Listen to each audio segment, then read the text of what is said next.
Bueno, pues pasamos al último acto de esta jornada, que es esta mesa redonda con Xavier Ayerdi, Jesús Puente y Roberto Uriarte. Bien, digo unas breves cosas sobre vosotros. Los tres van a hablar de la relación de la izquierda con los nacionalismos en España actual. Bueno, es un título muy genérico, pero en definitiva que durante un cuarto de hora cada uno de ellos puede hablar, un cuarto de hora para cada uno, y luego entramos en un coloquio, ¿no?, en el que podremos tratar cuestiones que hayan planteado ellos o incluso las que deriven de lo anterior, ¿no?, de las dos conferencias anteriores. Bien, voy por orden alfabético de apellidos, no os sintáis mal. Xavier Ayerdi, la A de Ayerdi. Ha sido profesor de Sociología de la Universidad del País Vasco, ha publicado montones de artículos en revistas de teoría política, sociología, historia, supongo que más de sociología, ¿no? Sí, de historia muy poco. Muy poco, ¿no? Pero de teoría política sí. Poco. Sí. Sí. En revistas en euskera tiene bastante, Xavier. En revistas en euskera tienes bastante producción, ¿no? Sí. Eres muy... Sí, sin más. Sí. Ha participado en bastantes obras colectivas, en libros de ensayo, y es colaborador en prensa. Y sobre todo una cosa importante es que ha sido director del Observatorio Vasco de Inmigración Ikuspegi. Esa labor ha sido importante.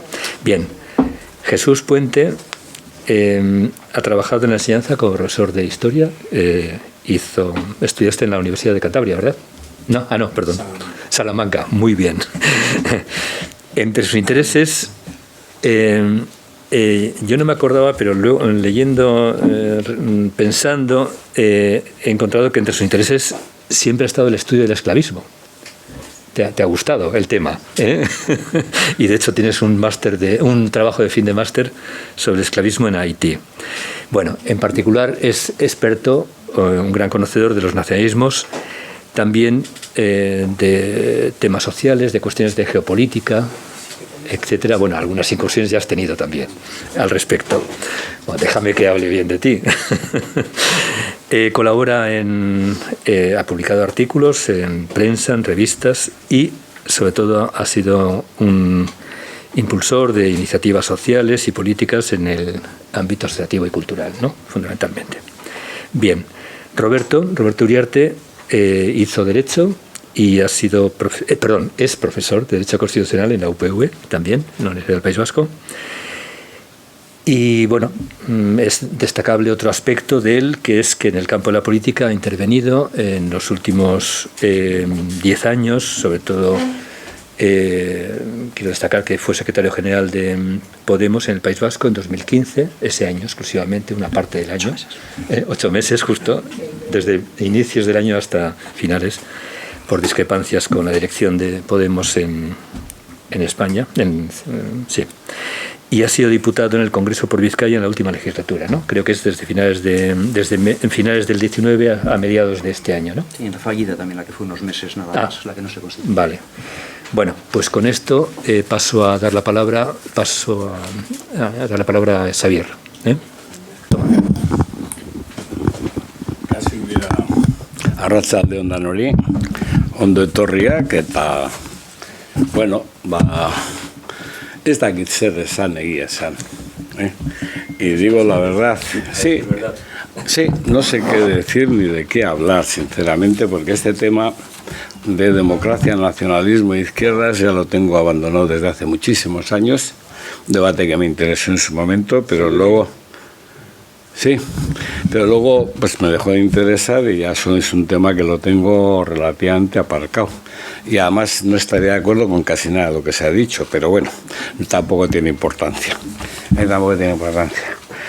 Desde la perspectiva de hoy, que es la relación de las izquierdas con los nacionalismos en la España actual, pues yo simplemente decir que estoy encantado de que haya habido un matrimonio de interés y haya un nuevo gobierno, aunque sea Frankenstein o aunque sea hecho a trocitos y un puzzle que no dé lugar luego a ninguna imagen. Estoy encantado porque me parece una relación necesaria. Yo me he acordado hoy, hablando y pensando esto, decía, pues un lema de la transición era libertad, amnistía y estatuto de autonomía. Y me imagino que este es un debate al que hay que volver cada 40 o 50 años para que la gente no se olvide de los equilibrios que tiene que haber dentro del Estado. Un Estado plurinacional, un Estado que con los mismos argumentos cada uno los mezcla como quieres para montar su propio nacionalismo, y en el que, digamos, pues bueno, pues hay un nacionalismo dominante y hay otros nacionalismos que son menos dominantes, y punto, ¿no? Y luego, pues bueno, a partir de ahí pues habrá material que sea de uso, material en desuso y material rechazable, ¿no? Pero bueno, yo me acuerdo de varias cosas de cuando andaba con estos temas. Me acordaba otro día, por ejemplo, cuando un tipo como José Ramón Recalde, en la construcción de las naciones y en todos los artículos, porque claro, que las naciones se construían, lo aprendimos gracias a José Ramón Recalde. Habíamos oído hablar de la Nation Building y esas cosas que leíamos, pero no le prestábamos mucha atención hasta que Recalde pues dijo, oye, las naciones se construyen. Pues de maravilla. Y ya para el caso español, porque eso lo repetió en el libro y en casi todos los artículos. Para el caso español decía, vamos a ver, hay que llegar a un acuerdo. Tiene que haber una doble integración, que es la integración vertical de clases ideológica, y tiene que haber una integración horizontal de las diferentes naciones sentidas, percibidas, usadas o de uso y desuso en el Estado. Y tiene que haber un consenso. Y ese consenso entre naciones, y quizá porque se mezcló en su momento pues la salida de la democracia, la salida a la democracia, la salida del franquismo, la democracia en sí, los estatutos de autonomía, la libertad, y esto se mezcló y ahí estuvimos todos. Y parece como si algunos no hubiéramos estado nunca ahí, ¿no? Entonces me da la sensación de que esto es algo inevitable. Y me parece que no hay ninguna primacía moral ni de la izquierda con respecto al nacionalismo, ni a los nacionalismos, ni viceversa. Es decir, si nosotros hacemos un análisis de políticas públicas que se han hecho en Euskadi, pues alguien me dirá, ¿por qué tenemos cupo? Pues no, porque también se decidió así. Entonces, si vamos a políticas concretas, pues lo que tenemos que hacer es aceptar que se han hecho cosas bien desde el nacionalismo, desde el no nacionalismo, y desde los diferentes agentes que ha habido. Y en el fondo luego ha sido necesaria también que haya... ¿Cómo vamos a estar mejor en Euskadi que con una alianza del PNV y del PSOE? Hemos estado, seguimos estando, y es, digamos, la cosa más vivible que hay. ¿Y dónde está el problema? Entonces, a veces me parece que hacemos análisis muy políticos, análisis muy teóricos, análisis muy de texto, análisis que tienen que cuadrar, sin hacer ningún análisis sociológico. Y claro, si nosotros vamos a los análisis sociológicos, pues lo que vemos es que tenemos una sociedad razonablemente buena, en la que han contribuido tanto el nacionalismo como las izquierdas. Y desde luego yo estoy encantado de que esto siga así.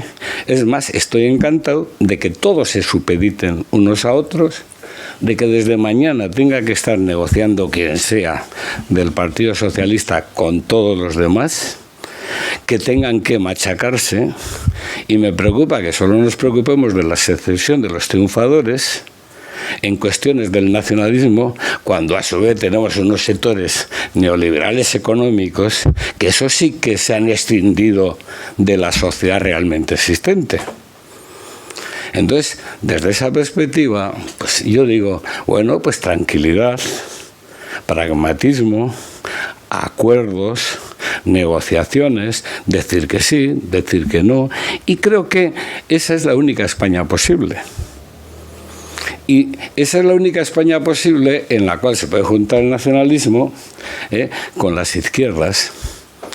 Porque si vamos a las políticas materiales que han hecho tanto las izquierdas como han hecho los nacionalismos, pues al final vemos que ha habido políticas razonables y menos razonables. Y ha habido políticas que han hecho gobiernos de izquierda que son de echar a llorar.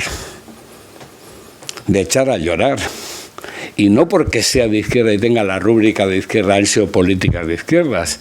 Las mayores políticas de izquierdas, pues mira, yo siento que en el próximo gobierno pinte tampoco Podemos. Yo voy a hablar de lo que pienso, básicamente, ¿no? Porque se le ha hecho falta a Podemos, porque Podemos es el que metía el aditamento ideológico en el gobierno anterior.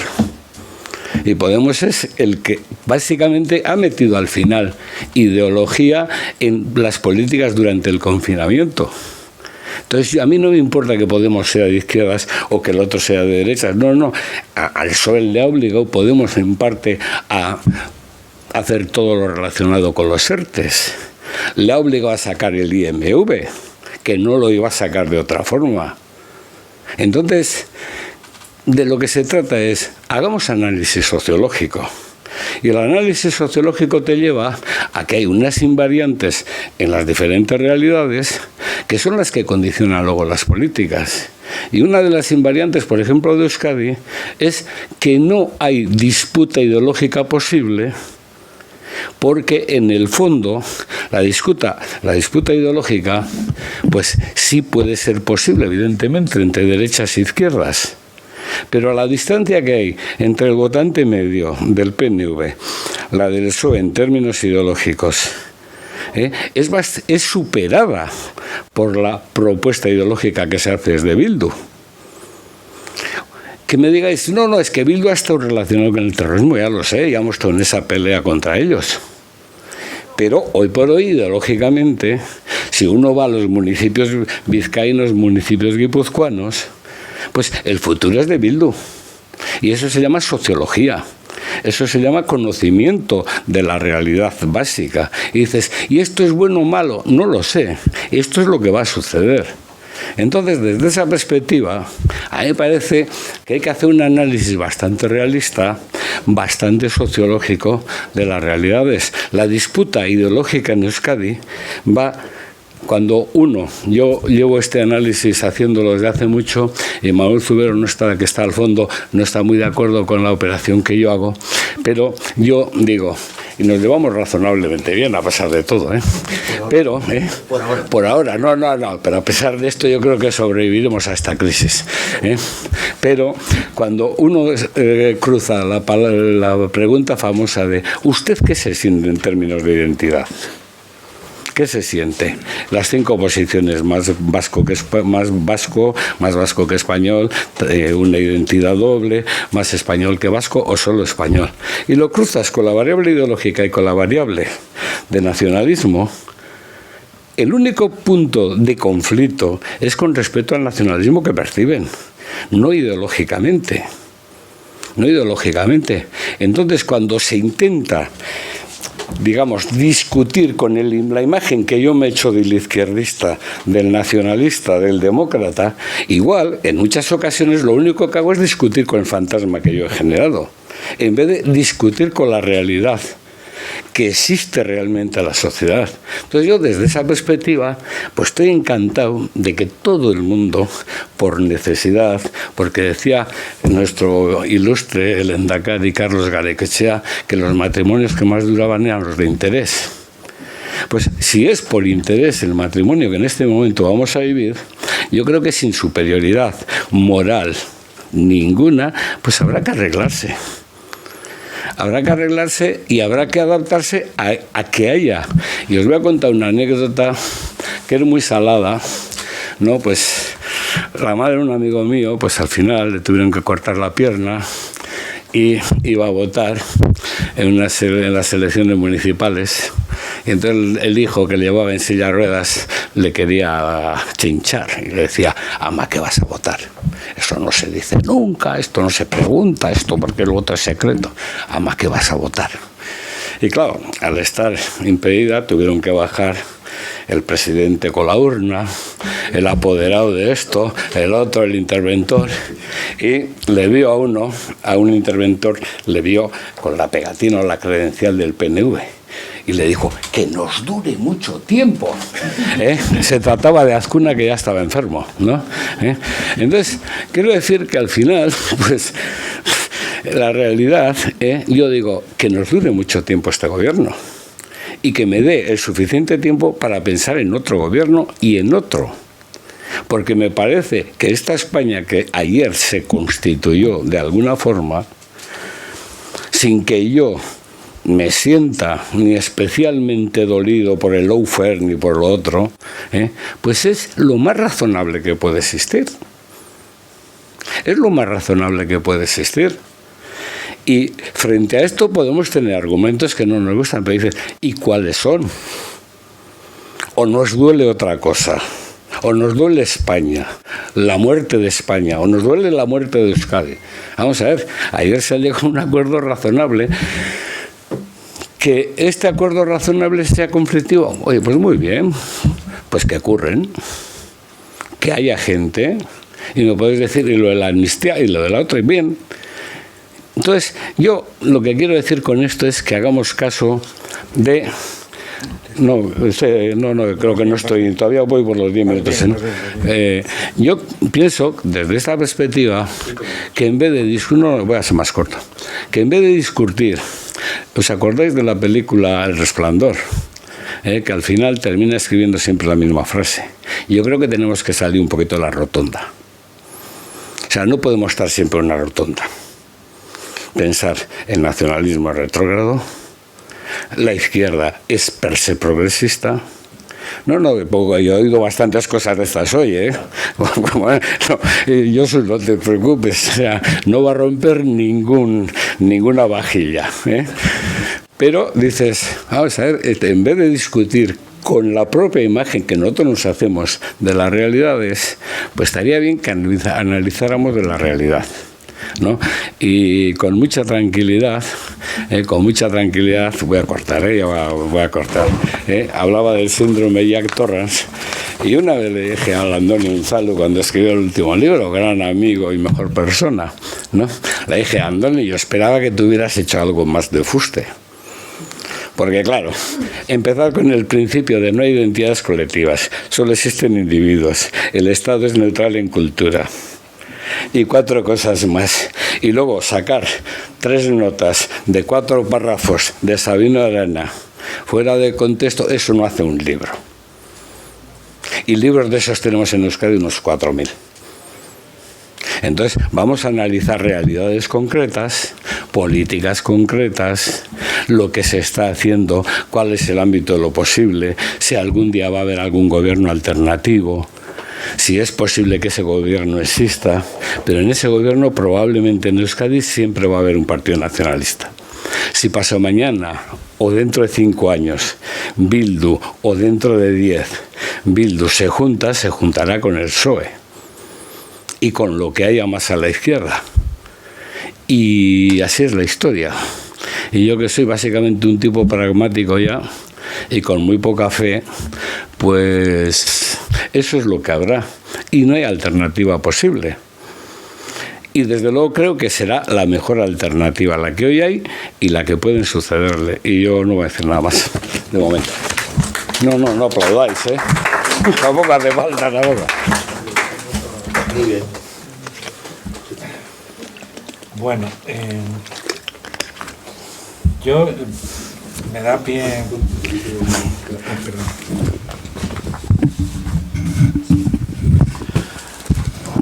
Me da pie Xavier, que además, creo que incluso voy a emplear una cita suya, que creo que está bastante bien.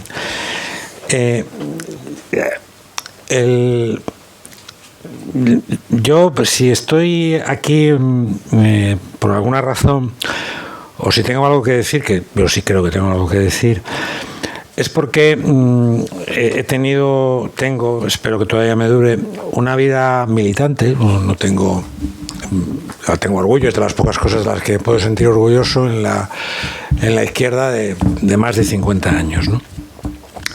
Y entonces he tenido a lo largo de ese tiempo una posición militante dentro de esas posiciones militantes en el sindicalismo, en el movimiento estudiantil, en lucha internacionalista, trabajo con migrantes, etcétera. He tenido siempre una posición en relación con los problemas nacionales dentro de España, una posición antinacionalista, también antinacionalista española, y una posición claramente antietarra desde principios de los 80, a la vez que me desenvolvía en ambientes donde con la izquierda y la extrema izquierda que no condenaba a ETA, sino que apoyaba a ETA. Es decir, he convivido con ellos. Evidentemente he tenido suerte porque estaba aquí solo 2 años y no me llegó a pasar nada, digo, aquí en el País Vasco, y luego he estado fuera y por tanto era más fácil, era más cómodo todo, ¿no? Entonces, bueno, a partir de ahí he estado en movimientos pacifistas, en una revista de la que formaba parte, un colectivo de redacción con el que trabajaba, En Pie de Paz, y de la cual nos acabaron echando, a mí y a otros compañeros de Cantabria, fundamentalmente porque no conseguíamos que esa organización, ese colectivo, esa revista condenara a ETA. Era imposible, no había manera. Y eran pacifistas, ¿eh? No lo voy a discutir ahora. Lo digo como a título un poco de donde quiero ir y de lo que me ha dado pie, a lo que me ha dado pie Xavier.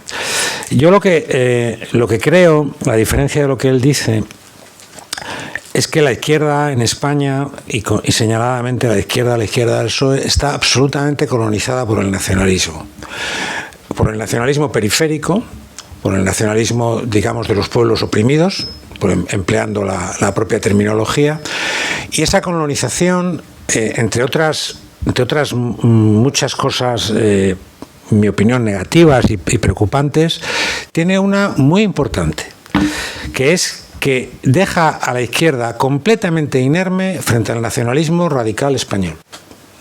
Es decir, la colonización que ha habido por parte del nacionalismo, no hay un conflicto real en este momento entre la izquierda, que puede suponer a la izquierda del PSOE, y sectores importantes del PSOE, y en la ideología nacionalista ni catalana ni vasca en ninguna de sus vertientes. Ni en la vertiente más radical ni en la menos radical. Desde que ETA fue derrotada y la violencia terrorista desapareció, desde ese momento, digamos que la colonización mental ha sido todavía muchísimo mayor, y el avance hacia las posiciones de ese nacionalismo por parte de la izquierda ha sido mucho mayor, y lo estamos viendo en las posiciones que puede tener gente como parte de los comunes en Cataluña, con Jaume Asens de manera señalada, o en la posición, como decía antes Javier Merino, bien construida y bien organizada de Pablo Iglesias, posición que es la de Yolanda Díaz. Y desgraciadamente, porque yo soy yolandista de estricta observancia en muchas cosas, pero evidentemente en otras muchas no, y en esa no. Entonces, pero es la posición de Yolanda Díaz y la gran mayoría de Sumar y de todo el mundo, y los que estamos en contra de eso, o lo que no lo vemos claro, por decirlo mucho mejor, estamos en tan minoría y somos tan pocos como los 4 gatos que decíamos en las reuniones contra la OTAN, cuando se hablaba del movimiento por la paz y no sé qué, y yo sacaba el tema de ETA. Pero eso sí, como era un cabezón, al final había 2 o 3 que me apoyaban, porque eso sí, cabezón, de eso voy bien, ¿no? Estamos viendo. Sí, por eso, esa es una característica siempre importante, ¿no? Entonces, bueno, yo iría un poco por ahí. Yo no comparto bastantes cosas de las que has dicho, en el sentido de la necesidad, sobre todo, de evitar... O sea, estamos casi siempre mal, estamos siempre muy mal en general, desde el punto de vista de la izquierda, y la realidad también nos dice que los sufrimientos, que las cosas no van bien, pero por otro lado, hablamos lógicamente desde una posición de la cual tampoco tenemos por qué sentirnos mal, hablamos desde una posición no de privilegios, sino de que, bueno, estamos, porque la vida es así, estamos situados en el lado bueno del televisor, de momento. Es decir, porque los lados buenos del televisor pueden cambiar.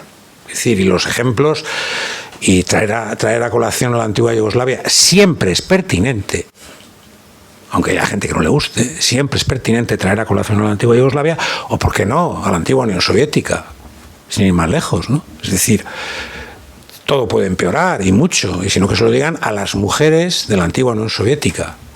Y no pienso ahora ni siquiera en los hombres que murieron con el hígado que les estalló cuando la esperanza de vida bajó a los 55 años en los años 90 y el consumo de alcohol, que ya era lo que era, se disparó. Yo creo que hemos asistido a lo largo de estas décadas a importantes cambios, hemos asistido a pesar de todo a capacidades de resistencia frente a las políticas neoliberales, que yo creo que son a pesar de todo importantes. Hemos asistido a la capacidad de resistencia de los sindicatos, que para mí quiero también romper una lanza, y no es un sujeto muy de mi devoción, yo era del sector crítico en comisiones obreras, de Joan Coscubiela, por ejemplo, con el que hay cosas que no comparto, pero hay otras cosas que desde luego sí comparto, y era secretario general de comisiones obreras de Cataluña. Pero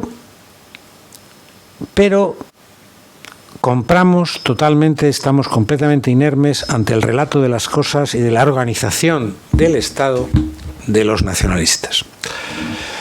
Y eso es muy grave, porque yo no creo que la organización del Estado de los nacionalistas sea una organización basada en el pragmatismo y en lo que tú planteas, que me parece estimable y que voy a leer.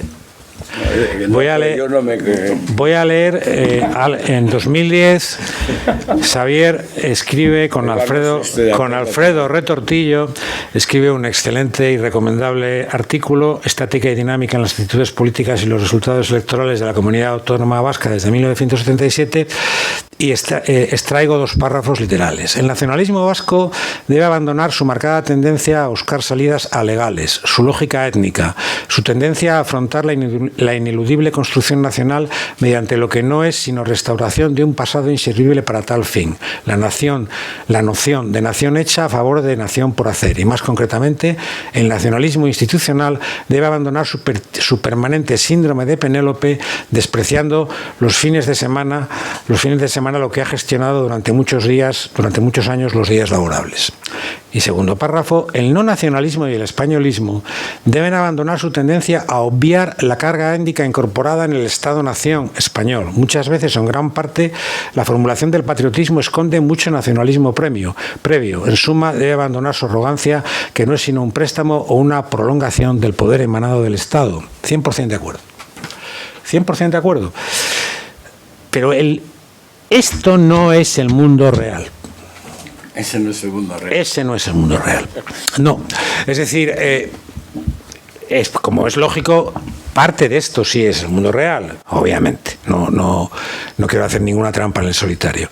Es decir, pero el planteamiento de los nacionalismos periféricos, y ahora hablaré, para terminar, del radical español, es, en el mejor de los casos, el planteamiento confederal. Pero planteamiento confederal, tenemos que saber perfectamente de lo que hablamos. El planteamiento confederal supone la desaparición de un Estado moderno de bienestar, de un Estado basado en servicios públicos y en impuestos.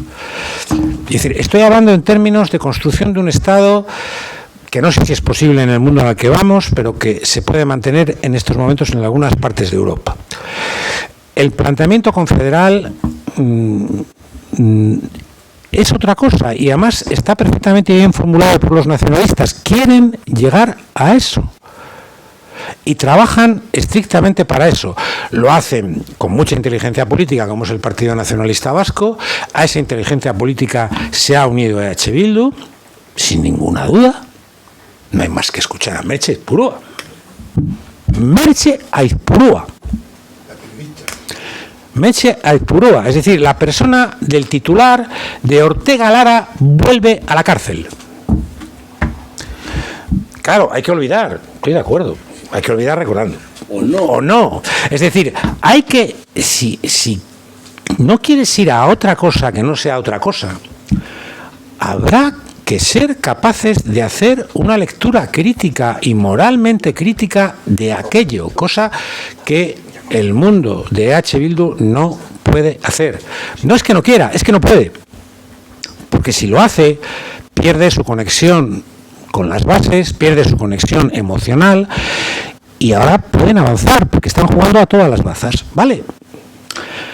Y eso nos lleva a ese planteamiento confederal. En el caso catalán, Es decir, evidentemente nos podemos quedar con lo anecdótico, nos podemos quedar con los aspectos de bufonada que ha tenido el proceso.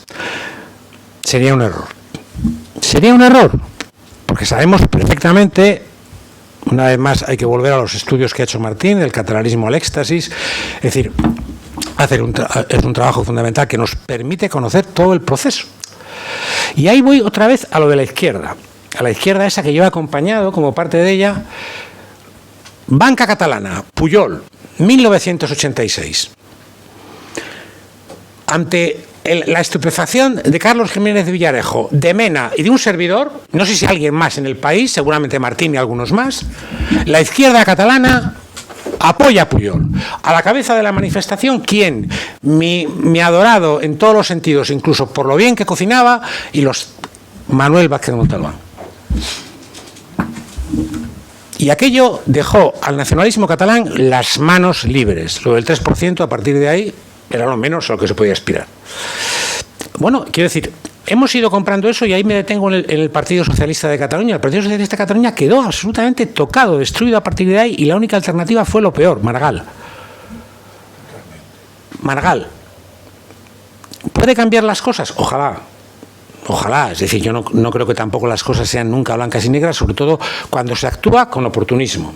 El oportunismo muchas veces tiene también una parte de pragmatismo. El oportunista no es un idiota. El oportunista no carece de conocimiento de la realidad. Considera simplemente que tiene que lo que dice hoy, a lo mejor mañana no vale, o puedo cambiar, o en definitiva las cosas y las palabras tienen poca importancia, son los hechos. Es decir, detrás de que lo importante es que el gato caza ratones, no que sea el blanco y negro, no hay un gilipollas. Bueno, Felipe González era cualquier cosa menos gilipollas. No hay un jefe de una banda terrorista como puede ser Felipe González. Hay más cosas detrás de eso, pero el asunto al que vamos es que es todo ese conjunto de planteamientos. No tenemos ningún armamento conceptual ni ideológico en este momento que pueda construir realidad. O sea, sí que hay un montón de estudios, de planteamientos morales, políticos, los hay, existen, están escritos, se dicen, los decimos, pero lo que no hay es construcción social en torno a cómo combatir eso. Y eso nos lleva a tu conclusión, el mal menor. Y efectivamente, es decir, el nacionalismo radical español, con el apoyo sin duda ninguna del Estado profundo, que yo sí creo que existe de verdad, y con la mirada compasiva y simpática del capital, del IBEX, es decir, es un peligro absolutamente real e inmediato, porque está desatado, porque tiene miedo, porque tiene poder. Pero ¿cómo lo combatimos?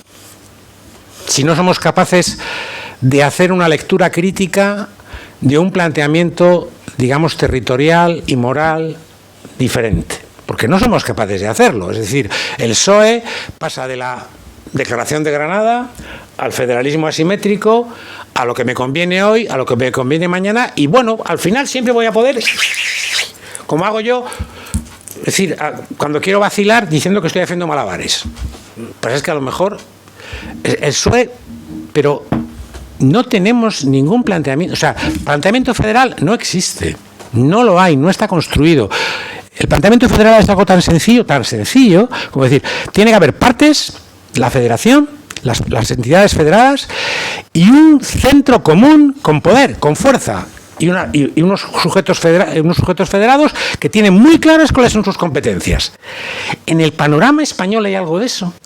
En ningún planteamiento nacionalista serio hay nada de eso. Están absolutamente en contra de eso. Solamente entienden bilateralidad y en el peor de los casos, unilateralidad.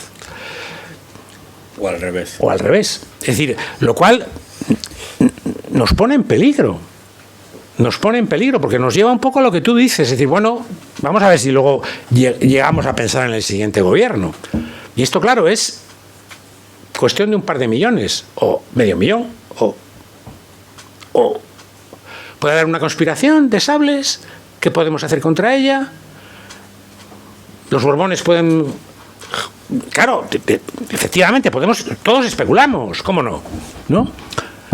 Pero a eso, y ya sinceramente termino porque seguro que me he pasado de tiempo. Sí. Aunque sea muy complicado, tenemos que seguir manteniendo en el espíritu de Walter Benjamin, que ha citado, que ha invocado muy bien Martín, tenemos que seguir manteniendo, digamos, las posiciones, o al menos yo quiero seguir manteniendo, la posición de que, primera, una perogrullada, es decir, el que sean muchos o el que haya una serie de grupos sociales importantes que tengan una determinada posición, bueno, es decir, yo no estoy con Vox y son 3 millones, no estoy con el PP y son muchos más millones. Lógicamente, el que haya muchos millones en Cataluña que tengan o aquí que tengan una determinada posición, pues, y que la izquierda tenga que ser sensible, hombre, sensible o insensible. Segundo, no hay en los planteamientos nacionalistas en este momento, ni siquiera en el del PNV, que es más pragmático, no hay en estos momentos, en mi opinión, ningún planteamiento real de honestidad cívica y ciudadana. Es decir, ¿en qué sentido? No veo realmente que quieran construir naciones cívicas en sus respectivos territorios que verdaderamente impliquen a toda la ciudadanía, lo cual significa, obviamente, aceptar la pluralidad interna, y por tanto que el nacionalismo vasco y catalán tiene que cambiar, porque si no, no puede hacer una nación cívica en Cataluña, y que a la vez quiera federarse y unirse, o lo que sea, a una nación cívica, lo que decíamos algunos, que como somos todos algo mayores, quizá en Cataluña va y territorio MEC. Es decir, no sé si esto le puede señalar a alguien el chiste, el Ministerio de Educación y Ciencia. Entonces, cuando se fueron dando competencias, tenía competencias Cataluña, tenía competencias tal, y el resto era territorio MEC. Bueno, pues territorio MEC. Entonces, pues ahí estamos. Yo creo que hay que continuar, pero soy pesimista, pero ahí estamos. Bueno, vamos a dejar aquí. Me gustaría decir todas esas cosillas.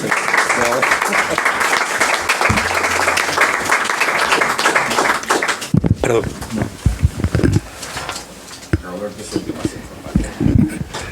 Bueno, Roberto. Tu palabra. Bueno, eskerrik asko lehenengo zuri aukera hau emategetik hemen hitz egiteko, eta beste barik aurrera. Un debate complicado, por supuesto, por lo menos para quienes creemos que las palabras tienen que ser un lugar de encuentro, ¿no? Que el lenguaje no trata de buscar, digamos, quién tiene la razón perfecta o la superioridad moral sobre los demás o el punto exacto que se debe tener en los debates, sino intentar buscar consensos que pueden ser consensos sobre el nivel de disenso, pero por lo menos ponernos de acuerdo en qué estamos en desacuerdo, ¿no? Como por desgracia esto ya se está haciendo muy viejuno y pasado de moda, pues, pero yo no sé, digamos, hablar o pensar de otra forma, así que voy a intentar, por una parte, explicar lo confuso y lo difícil que me resulta hablar de estas cosas, porque básicamente hablar de nación y de izquierda es hablar cosas muy confusas, que cada uno las entiende de una forma y que el nivel de consenso es muy limitado. Son conceptos que, como dirían los... digamos, la escuela del populismo postmarxista, ¿no? Pues son significantes flotantes, ¿no? Son palabras que tienen un significado que no es muy específico y que no hay consensos muy amplios sobre el significado, ¿no? ¿Qué significa izquierda? Pues básicamente es un sitio donde uno se sienta, una zona donde uno se sienta en los parlamentos y normalmente más o menos es la parte más plebeya de la institución, pero salvo eso es muy difícil decir dónde empieza, dónde acaba y qué es lo que significa, ¿no? Es de haber un cierto consenso sobre una... Y en cuanto a la nación, pues lo mismo, la nación evidentemente es donde alguien nace, allí nació y aquella es su nación, ¿no? Así decía pues en el Quijote, así se habla de la nación vizcaína y así pues decidió Sabino Arana que Vizcaya era una nación y sus seguidores pues siguen pensando que su nación era primero Euskadi, luego Euskal Herria o lo que vaya viniendo, ¿no?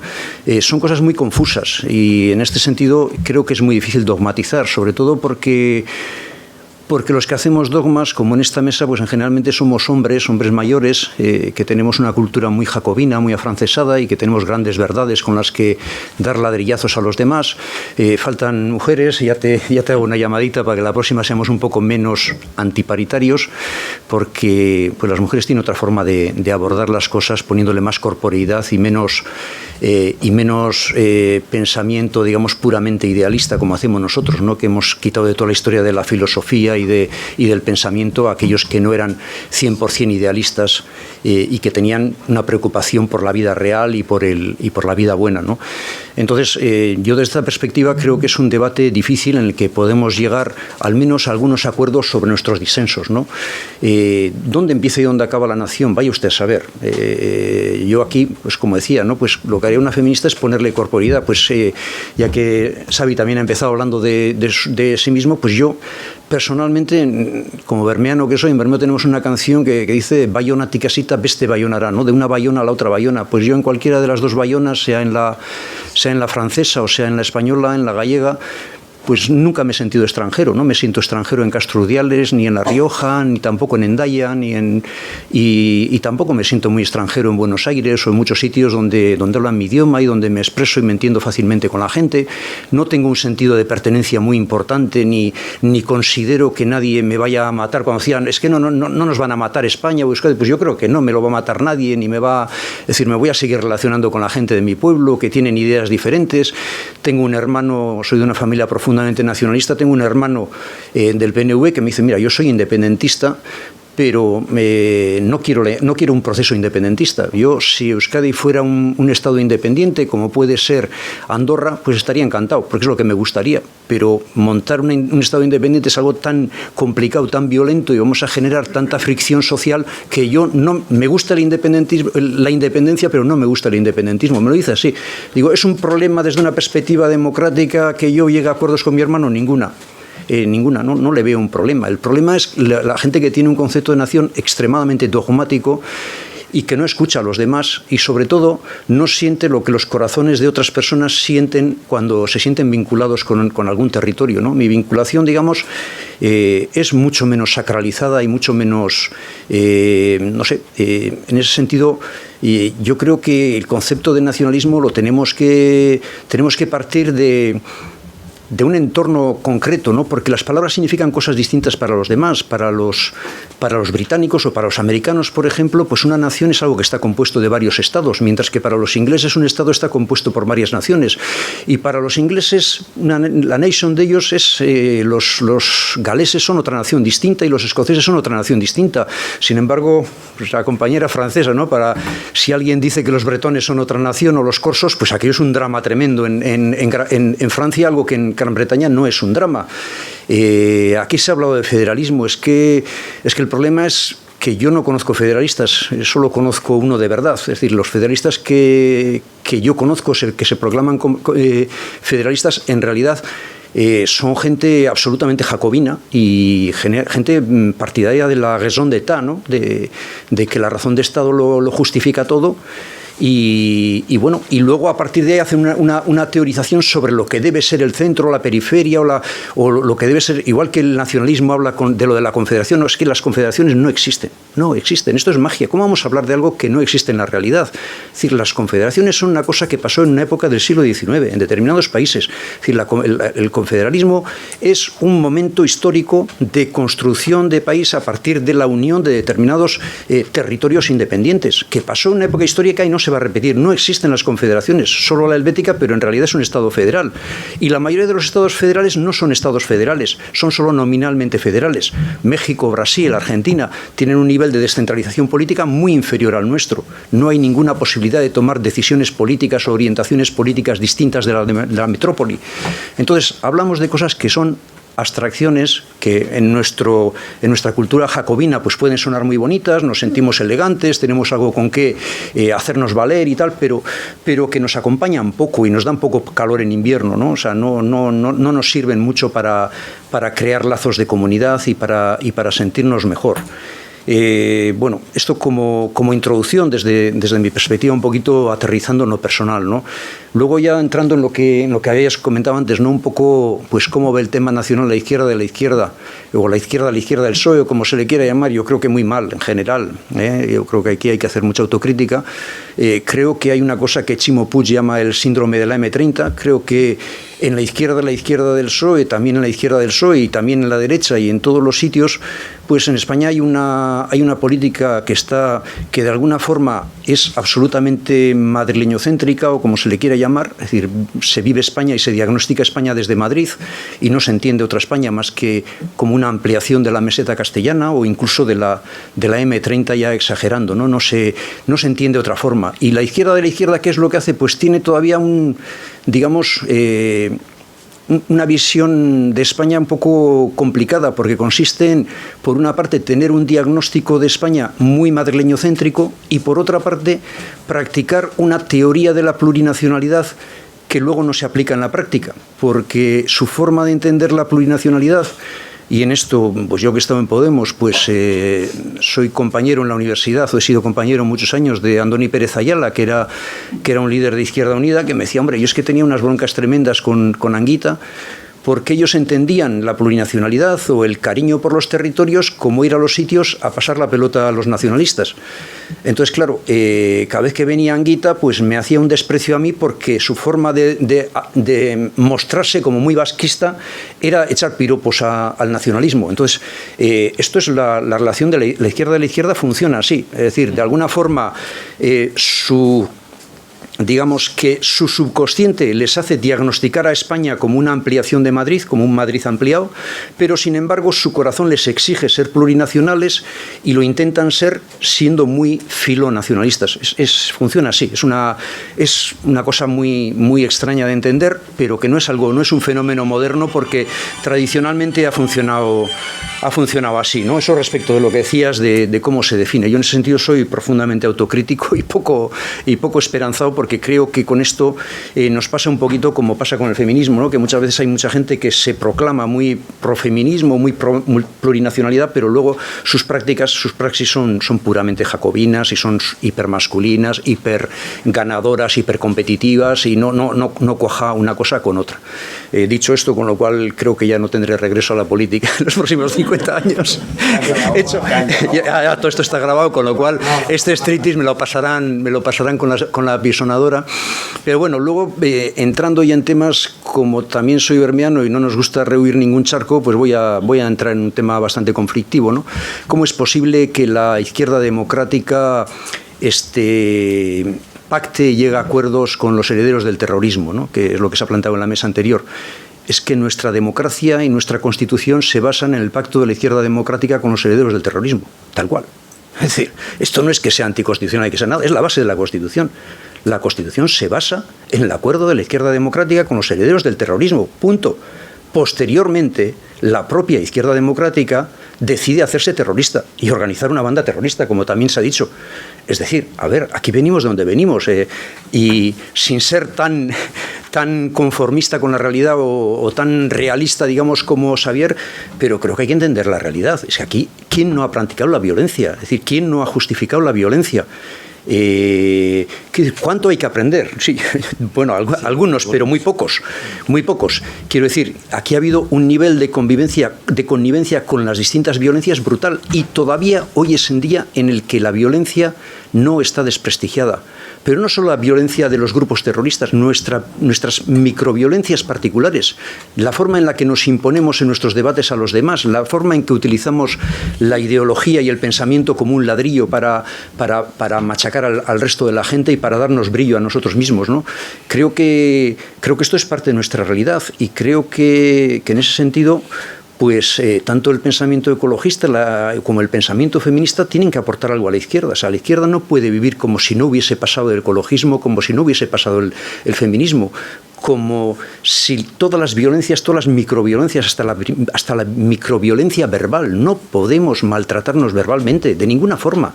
No puede ser, esto no es algo, una persona de izquierdas no maltrata a sus compañeras o compañeros, o sea, esto es algo que tiene que cambiarse, y mucho menos para sacarse brillo intelectual o para ir de profeta por la vida, ¿no? Entonces, yo creo que en esto tenemos unos problemas culturales muy serios y creo que, bueno, pues que por desgracia la violencia es algo que está absolutamente presente en nuestra sociedad. Ahora mismo, yo, por ejemplo, de joven estuve una temporada estudiando y viviendo en Madrid y fui muy feliz en Madrid, muy feliz, adoraba Madrid, pero ahora me parece una ciudad invivible porque hay un nivel de violencia, de agresividad, de malrollismo, en el cual hasta tomarse un café en una cafetería es casi ponerte en peligro. De malrollismo, en fin. Y esto también hay que entenderlo. El terrorismo lo hemos podido vencer, pero hay mucha microviolencia entre nosotros que la seguimos utilizando, por desgracia. Y eso, hoy en día, pues cuando se habla de ¿cómo se llama esto? ¿Cómo le llaman a lo que tenemos ahora de la agresividad política? ¿Cómo es la crispación, ¿no? La crispación, pues la crispación es microviolencia. Es microviolencia. Entonces tenemos que aprender a hacer una cultura política que se base en intentar llegar a acuerdos hasta en los desacuerdos. Lo cual no significa renunciar a nada y no significa ser menos duro, menos rígido, menos militante que nadie, ¿no? Pero es que realmente las personas que son de convicciones profundas no necesitan utilizar la violencia para imponerse o no necesitan extremar sus opiniones para tenerlas, ¿no? Es decir, creo que el propio Papa creo que es una persona de ideas profundamente radicales, es un radical mucho más peligroso que yo de lejos, eso sin duda. O sea, las cosas que dice contra las guerras creadas por la industria militar, sin ningún otro, que luego se justifican con razones nacionales o con todo tipo de excusas, pero que su función básica es el incremento de la venta de la producción de armamento. Esto lo dice él, si lo digo yo voy a la cárcel, pero afortunadamente lo dice el Papa y fenomenal de que lo diga, ¿no?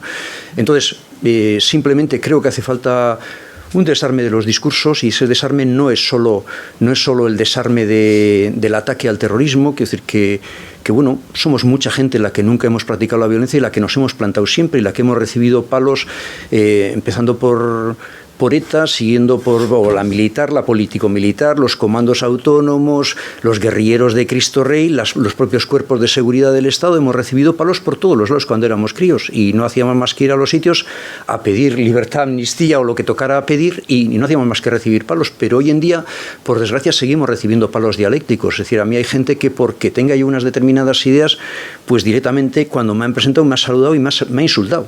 Directamente, me ha insultado, porque vosotros comunistas de mierda, porque vosotros no sé qué. Dime, señora, yo nunca he sido comunista, primero. Segundo, yo no le he ofendido a usted, me acaban de presentar, no me venga con ese discurso. Entonces, ese tipo de descalificaciones yo creo que hay que evitarlas. Y luego, por último, respecto a lo que decíamos de los acuerdos, digamos, de gobierno, pues yo sinceramente estoy un poco sorprendido, porque realmente lo que se suele decir, ¿no? Hacer de oportunidad, de necesidad virtud, ¿no?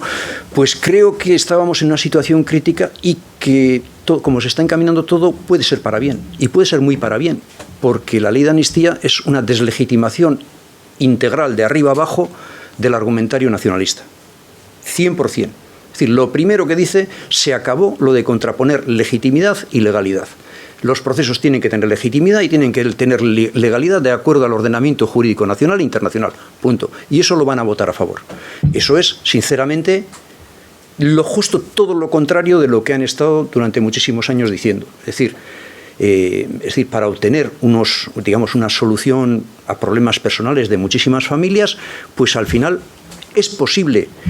Igual no porque lo hayamos hecho bien o porque los negociadores lo hayan hecho bien, igual por casualidad, igual por lo que sea, pero no creo que sea necesariamente contraproducente lo que está pasando, porque lo cierto es que todo el mundo, cualquier persona madura, sabe que al burro no se le mueve solo con palo, y que la idea de que Cataluña se la cambia solo a palos solo ha servido como escuela de independentistas y ha hecho, como decía el Tardá, decía, pues es que yo era el raro de mi pueblo porque era el independentista, éramos el 15% de los raros en Cataluña y ahora pues más de la mitad de la población se ha vuelto independentista y lo ha hecho, y el que ha generado 2 referéndums en Cataluña, 2 consultas independentistas, no ha sido la izquierda democrática, ha sido la derecha democrática, es decir, o como se le quiera llamar. Es decir, que el auge del independentismo y las consultas independentistas, y esto nadie lo recuerda, que podemos decir lo que sea de Sánchez o de quien sea, pero nadie recuerda que Mariano Rajoy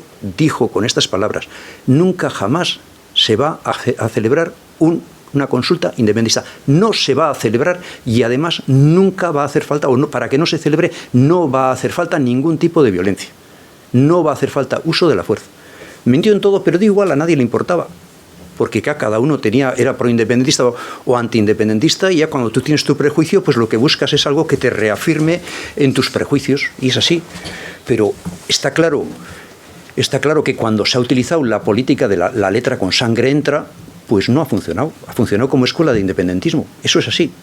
¿Que haya que conceder todo? No, lo que hay que hacer es debates democráticos, y lo que hay que hacer pues es lo que es el juego de la democracia, que no es otra cosa que reconocerle legitimidad a los adversarios políticos. Es que no hay más. Si no reconocemos, porque son herederos del terrorismo, claro que hay mucha gente que es hereda del terrorismo, claro, y de la violencia, mucha gente ha practicado la violencia. Aquí ha muerto mucha gente en manos de otras personas, se han utilizado muchas armas a lo largo de la historia para hacer política. Bueno, ¿qué pasa? ¿Que esa gente no tiene ninguna posibilidad de volver al mundo? Si es lo que les hemos pedido, si es que hasta el pacto de Ajuria les estábamos suplicando, por favor, dejen de matarnos y siéntense con nosotros en los parlamentos y busquen llegar a sus objetivos con sus formas. Si es que se lo hemos pedido, y cuando nos lo conceden ahora resulta que ya no podemos hablar. Nos estamos volviendo locos, lo cual no significa darles la razón y reconocerles ni en sus procedimientos ni en sus objetivos. Reconocerles legitimidad sí, pero exactamente la misma que nosotros. Es decir, no tiene ni un milímetro más de legitimidad, en mi opinión, ¿eh? Yo no sé si me estoy alargando demasiado. Entonces, perdona. No, está bien. Bueno.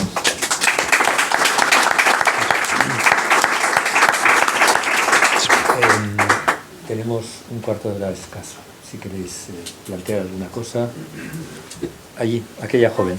Gabon, Roberto, ya que esto de Torinas, Gabon, vamos a empezar a tengo mucha curiosidad, voy a hacer unas preguntas por eso. Vale, he leído la presentación, me llama mucho la atención el uso de la palabra España. ¿Por qué se está usando mucho? Al mismo tiempo es una palabra muy controvertida. ¿Por qué quiero preguntar esto? Porque el discurso más mediatizado es aquel de este gobierno no va a durar, este gobierno está rompiendo España. Mi pregunta es relacionada con el estudio de la historia, con la historia. ¿En qué fundamento hay para estas personas, para este discurso, para decir que España se rompe?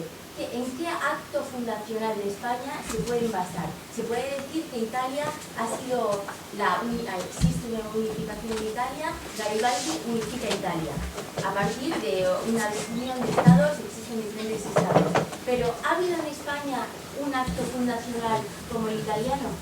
Esa es mi primera pregunta. La segunda pregunta, hablando de que el Estado se construye, el Estado federalista también se construye. Yo creo que hay una diferencia entre el nacionalismo y la identidad cultural. En este caso, la pregunta es ¿por qué para ETA uno de los objetivos clave era, más allá de los nacionalistas españoles, puede que incluso más interesante, más clave, era atacar las personas relacionadas con la defensa de la cultura vasca? Una cultura vasca independiente a la visión hegemónica de cultura vasca terrorista, eterna. Entonces, bueno, hay un matiz. Me interesaría saber cómo los ponentes tratan este matiz. ¿Cuál es la diferencia entre el nacionalismo y la identidad cultural? ¿Y qué decís vosotros sobre este tema, que el objetivo, uno de los objetivos de ataque de ETA fuera el mundo vasco antiterrorista, claramente? Bueno, y la tercera pregunta tiene que ver con... Pero es... no, sí, se ha dicho... es que no... Un momentito, por favor. Sí, pero es que es... Se ha dicho que... Se ha madurar es raro. Bueno, es también muy raro que Merche Ipurua esté ahí. Bueno, y entonces mi pregunta es, ¿no será una estrategia? No puede ser, efectivamente, como ha dicho Roberto Uriarte, que sea un inicio de una nueva clave política. No puede ser que esto sea el cimiento para que igual en las periferias un partido como el Partido Socialista cada vez gane más, tenga más escaños. Porque, ¿qué pasa? Que se ve que últimamente el nacionalismo ha pasado a ser una identidad de defensa contra la opresión. Por eso va tan de la mano del ecologismo y del feminismo. Y bueno, ese Sí, opresor... termina ya, es que... Sí, ahora acabo. Pero es que pero es que no van a poder responder, no tenemos tiempo. Pero es una duda. Ese opresor, en este momento, es el nacionalismo español. Y eso, efectivamente, Pedro Sánchez ha sido capaz... ¿Sois capaces de entender? Sí. Bueno, yo creo que dudas tienes pocas, pero sinceramente, vamos, digo, es decir, me parece, ¿no? Pero lo cual está muy bien, vamos, tener dudas está bien o no, según. En relación, voy a ser muy breve, creo que he cogido lo que... el acto fundacional del Reino de España, por así decirlo, porque ha sido reino casi siempre, es realmente la instauración de la monarquía borbónica en 1700. Es decir, a partir de ese momento es cuando se puede... la monarquía hispánica pasa de ser una unión dinástica, es decir, una serie de reinos diferentes entre sí, independientes entre sí en un montón de cosas, con un único monarca. Pasa a ser un único Estado, es decir, que por los decretos de Nueva Planta, que acaban con la Corona de Aragón como tal, con los reinos de la Corona de Aragón, y se unen a Castilla, a la Corona de Castilla. Entonces, a partir de ese momento podemos hablar de un reino de España, de un Estado español unificado. Es decir, y es importante tenerlo en cuenta porque, claro, hay quien se inventa cosas y pasa lo que pasa. En relación con la cuestión del nacionalismo, si es un elemento liberador o no, bueno, es una opinión, yo desde luego tengo una opinión bastante diferente. Yo lo que creo en relación con, ya lo he dicho, en relación con el actual gobierno, yo no sé si tiene muchas posibilidades de durar, no las tiene, no sé si, como ha dicho Roberto, es la expresión de una buena negociación, ojalá. Lo que espero y lo que no tengo tan claro que vaya a suceder es que realmente sea capaz de abrir un debate, es decir, al discutir entre diferentes, abrir un debate que pueda plantear resultados, que pueda plantear problemas y solucionar problemas desde una perspectiva de igualdad.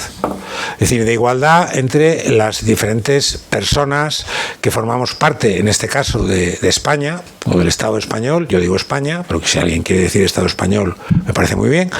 Es decir, de las diferentes personas, y sin que haya entre los diferentes territorios más diferencias que las que legalmente se establezcan a partir de la Constitución. Es decir, yo respeto la singularidad foral porque viene en la Constitución y hasta que no se cambie la respeto, no porque esté de acuerdo, pero la respeto. Nunca he estado de acuerdo, pero bueno, voté que sí a la Constitución, yo soy mayor, ¿no? Es decir, entonces voté que sí a la Constitución, pero a partir de ahí, bueno, ya veremos. Sí, yo el concepto de España yo lo uso porque me parece eficiente, es decir, porque si no fuera eficaz no lo usaría, y lo uso porque es eficiente simplemente, no por una cuestión ideológica, sino porque si digo las empresas del Estado me refiero a empresas públicas, mientras que una empresa privada española no es una empresa del Estado, es una empresa privada española. Entonces, bueno, yo la lengua intento desarmar lo máximo posible y si es útil una palabra se utiliza y ya está. Quien la utilice para otros objetivos pues ya es otro problema distinto. Yo la utilizo para intentar comunicarme y expresar cosas, con lo cual España es una palabra que es eficaz para expresar cosas.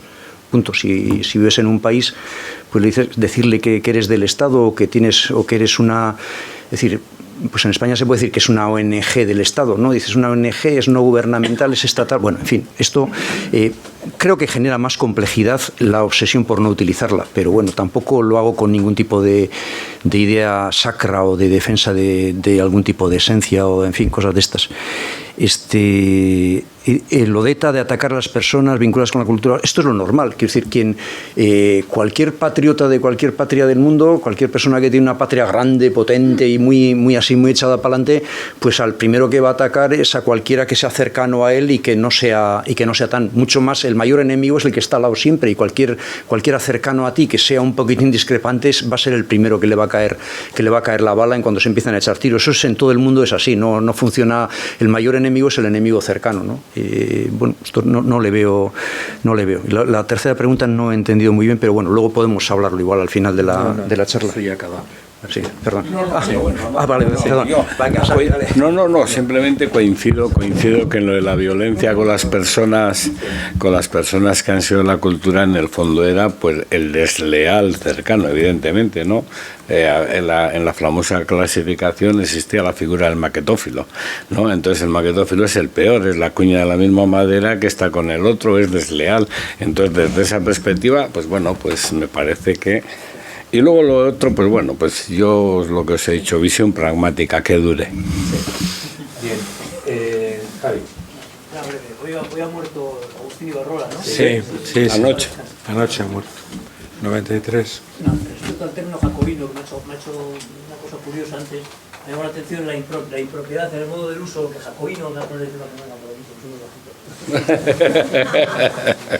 jacobino, las de sangre jacobina que llevaba Machado, ¿no?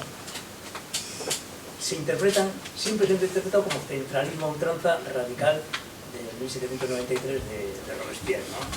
Platón, Durán, tal. Y a mí me hace gracia que ese jacobinismo no tiene nada que ver, siempre se ha asociado con federalismo o centralismo controlado por los agentes franceses, no los agentes de misión. Pero resulta que ese jacobinismo en realidad lo que es realmente es acabar con el término súbdito de la monarquía. No es más que eso, o sea, no es centralismo, sí, derivado de las circunstancias bélicas de Francia, etcétera, del acoso que está sufriendo Francia en esos momentos, ¿no? De las potencias legitimistas, ¿vale? Y resulta que es solo que los franceses dejan de ser súbditos y pasan a ser ciudadanos, estrictamente. Y aquí seguimos con el... Es un poco, yo creo, es un poco de... Ignorancia. Yo me considero jacobino, es decir... Y yo voy a seguir utilizando jacobino en ese término. No. Es lo que yo pediría, porque No. estricto, el centralismo es que le venía dado a la República Francesa, la República le venía dado por la razón de la amenaza externa, ¿no? Y bueno, los agentes que van por toda Francia, masacrando también a los Blandé, etcétera, pues son lo que son, ¿no? Pero ese no es que España pretenda eso con el centralismo hispánico, es todos los ciudadanos, citoyens, everybody, ciudadano bilbaíno, ciudadano español, o lo que cada uno elija, ¿no? Pero es una cosa que siempre... José Mari no está de acuerdo. José Mari someternos a una autoridad, aunque tenemos rey. Bueno, eso es otra historia, ¿no? Es un adorno, ¿no? En fin, porque siempre el jacobinismo utiliza mucho la izquierda para descalificar, para desautorizar la pretensión de una sola ley, o sea, un solo código. El Código Civil o el Código de Comercio los tenemos desde 1880, ¿no? O sea, aproximadamente, y aquí nadie ha dicho nada. Sí. ¿Eso es jacobinismo? Sí.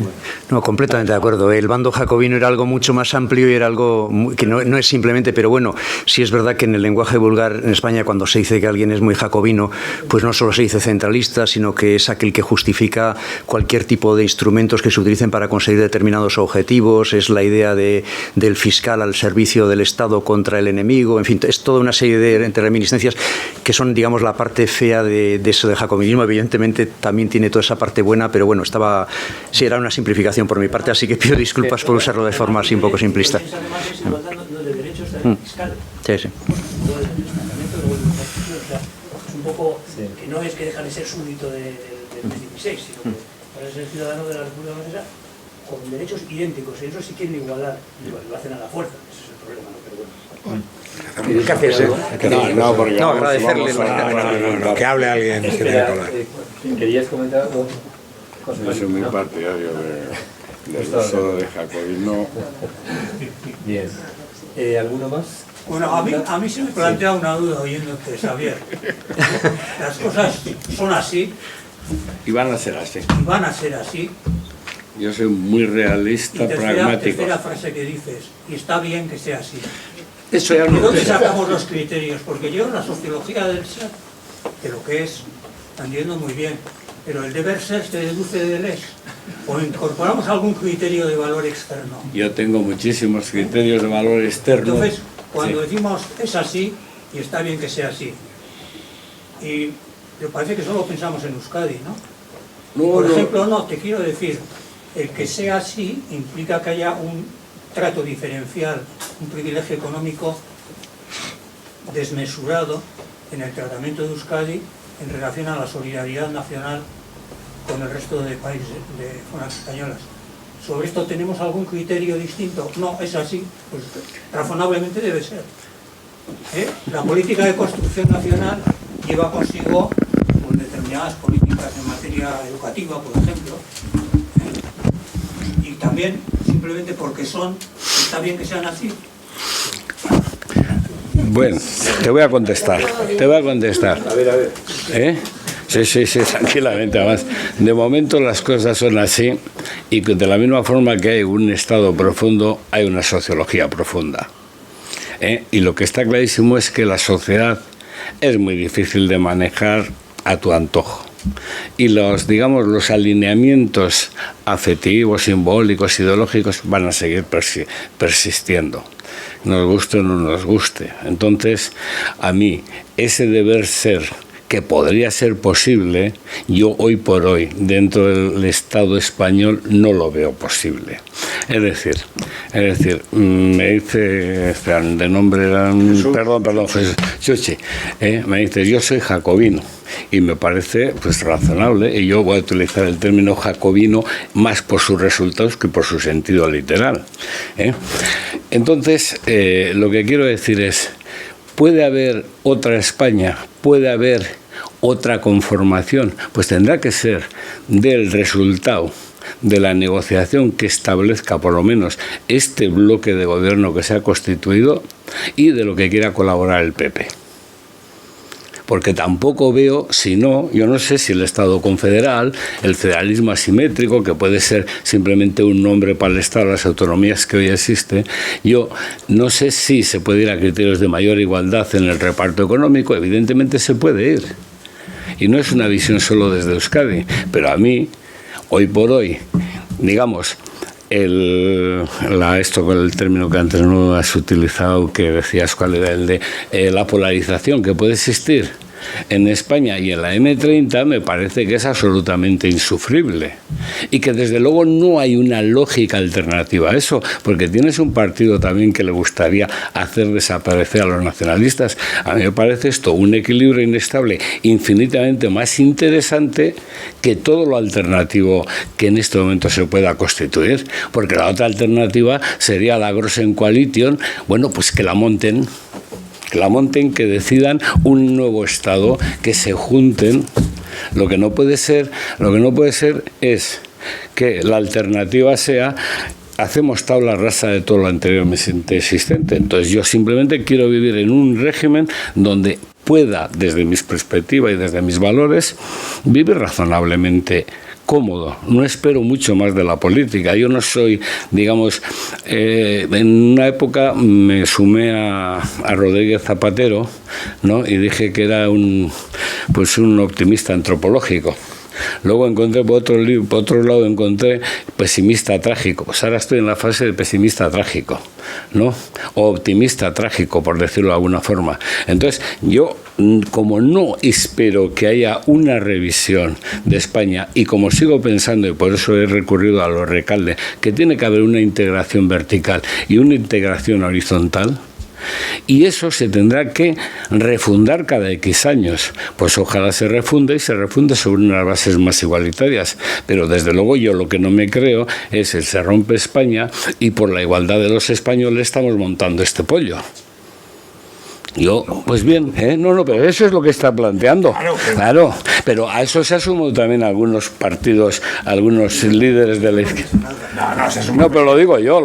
Felipe González, o sea, eso es otro. No, pero con lo que te digo que yo con sobre el deber ser, No, pero sobre el deber ser, pues hombre, yo el deber ser espero que se Perdona, los de izquierdas, yo no soy de izquierdas, los de izquierdas, si algo habláis es de las utopías, que hay que manejar utopías para avanzar, que hay que pedir lo imposible para llegar a algo, que hay que pedir para luego negociar.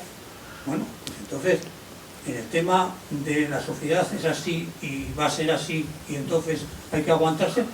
No podemos denunciar las injusticias que provoca ese ser así y estar así.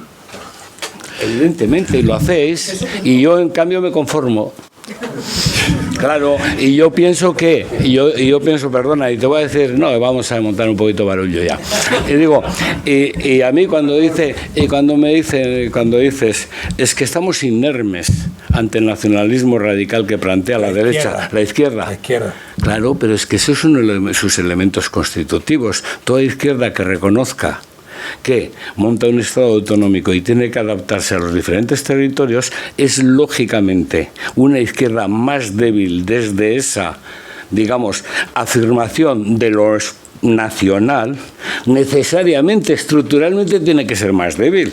Entonces la izquierda lo que tiene que hacer, y sobre todo el PSOE lo que tiene que hacer, porque digo, es la fuerza dominante, lo que tiene que hacer es una reflexión seria sobre qué idea de España plantea, pero es que nunca lo ha hecho.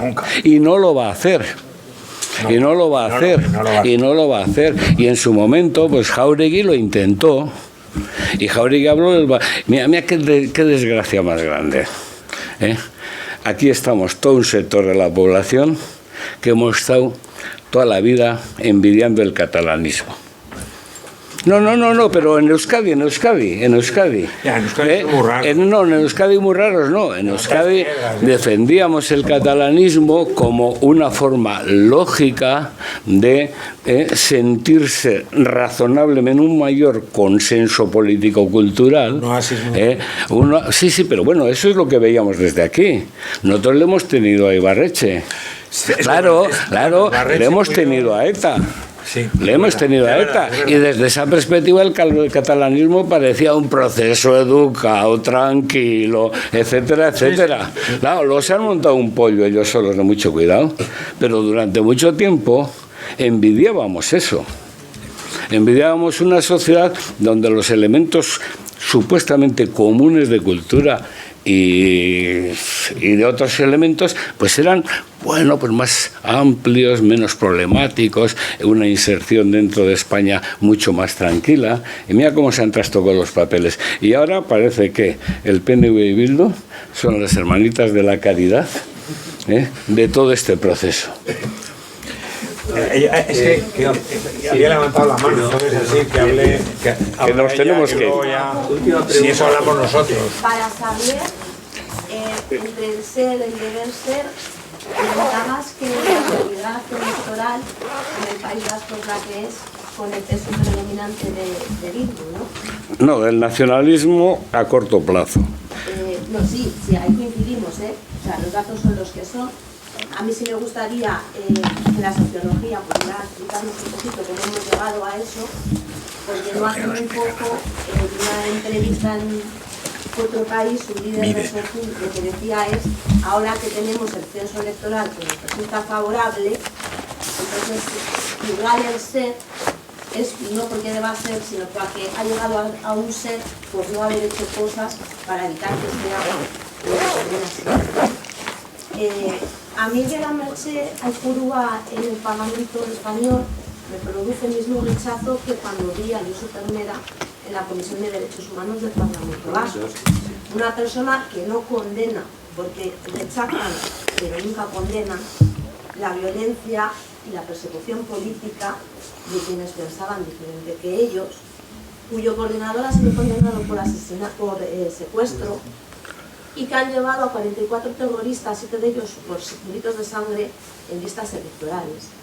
Yo creo que no es que no puedan hacer una reflexión ética o democrática, es que los que pactan con ellos tampoco hacen una reflexión ética.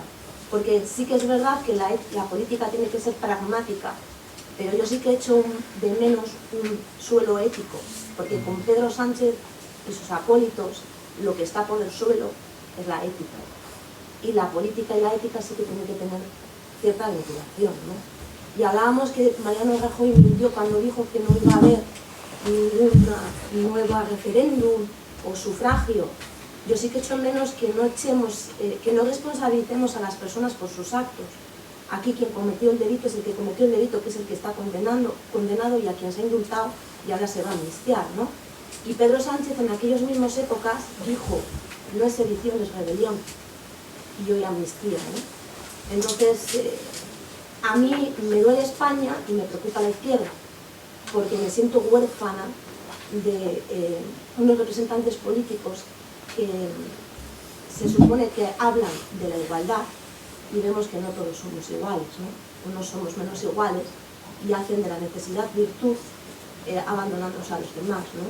Entonces, evidentemente no hay un proyecto común porque hay muchas necesidades que son contrapuestas y lo interesante parece ser para algunos es servirse de la política y no de la política como un servicio, ¿no? Y lo de la sociología sí que lo he hecho en falta, ¿no?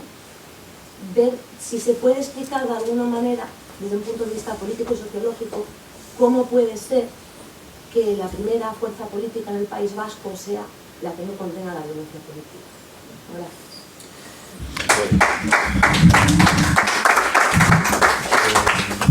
¿Tenemos tiempo? Bueno, venga, la última respuesta y terminamos el acto, porque si no, nos han echado ya, pero bueno, vamos a cerrar si hacemos esto sin dar bien. Yo, si me permites, perdona, ¿te llamas cómo? Carmen. Carmen, una cosita. ¿Tú eres federalista? Yo soy pragmática y no veo una diferencia entre el autonomismo que tenemos en este momento y el federalismo, siempre y cuando marquemos los límites de qué cosa entendemos por competencia centralizada, qué competencias vamos a hacer. Vale, una preguntita solo. ¿Qué te parece, qué idea de igualdad te parece que hay en Estados Unidos, donde algo que es un delito en California no es un delito en Massachusetts? No hay igualdad. Vale. No, eso lo tengo claro, ¿eh? Yo, vamos, muy brevemente, creo que la cuestión de la igualdad o la desigualdad no tiene que ver en el tema que estamos hablando, las posibilidades de que la tensión entre planteamientos nacionalistas de diferente tipo y la realidad con la que se ha intentado salir del asunto electoral lleve a tensiones o a rupturas o a la ingobernabilidad o otro tipo de cosas.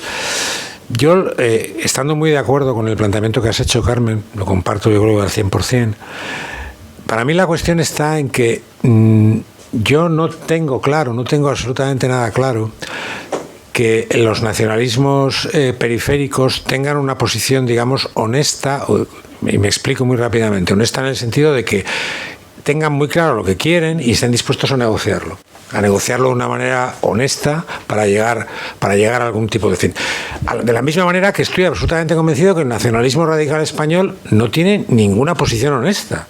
Es decir, quiere realmente reconfigurarlo todo o hay sectores dentro de ese nacionalismo importantes que quieren una guerra civil, sin duda. Vamos, eso lo tengo perfectamente claro. Quieren una guerra civil ya. Y si pudieran, la provocarían. Entonces, yo creo, y sinceramente creo que de la práctica de ese nacionalismo veo una pulsión claramente confederal. Y sí, puede haber confederaciones. Yugoslavia, por obra y gracia de Tito, se convirtió en una confederación. Y fue una de las razones por las que se llegó al desastre. Otro debate. Próximo. Sobre confederación. ¿Quieres decir algo? No, ¿qué va? Bueno, muchísimas gracias a todos por vuestra... Ha sido un verdadero placer paciencia. estar con los dos. De Yo veras. no quería venir, me ha cogido... Bueno, te ha cogido a la... Me ha Hasta cogido a la... pronto y organizamos algún otro acto. Gracias.